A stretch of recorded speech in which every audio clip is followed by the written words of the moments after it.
Всех приветствую. В общем, у нас начался монтаж, полным ходом идет. Фактически половина сделана. Объект 50 квадратов, рассчитан на 3 дня. Делается под паркетную клеевую доску, инженерку. В общем-то, все то же самое, что и всегда. Единственное, что желательно шлифованная фанера. Так как полы ровные, шлифовать ее нет смысла, только чуть-чуть затереть шкуркой, там полмиллиметра максимум, обезжирить, так сказать, и уже можно клеить. Бывает, что на двухкомпонентный клей так клеют паркетчики, кто как. Сильно шлифовать не нужно, потому что ровные полы. Погрешность на всю квартиру при настройке не более 2 мм, а то и меньше.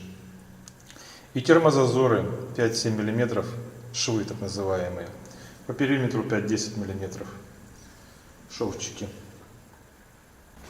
Лаги также 5 лак на лист фанеры 1,52 м, с учетом термозазоров, чтобы четко в стыковочные лаги попадали 2 листа. Шумоизоляция, пароизоляционная пленка, фанера. Вот и полы. Да, всегда говорю, желательно устанавливать наши полы регулируемые уже когда готовы полностью стены. Вот клиент позвал, договорились, что все готово. Но в итоге произошло ой, и ребятам, кто штукатурил, пришлось дошлифовывать, что-то подмазывать. Ну, в общем, запачкалось. И все. Не очень-то хорошо. То есть желательно придерживаться сроков. Но так в целом ничего страшного.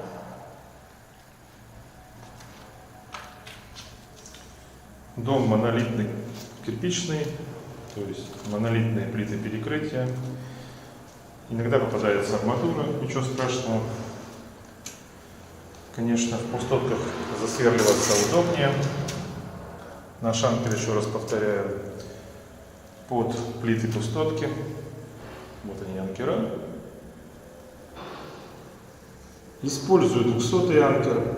Мне с ними удобнее. Нравится, когда они длиннее, то есть лучше насаживать регулируемую лагу. Удобнее спиливать, надламывать остатки шпильки.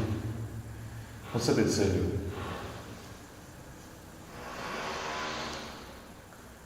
Почему удобнее насаживать? Ну, потому что понятно, что длиннее рычаг у шпильки. Отклонил, в отверстие попал, насадил. Вот термозазоры. Потом по завершению покажу вам весь объект.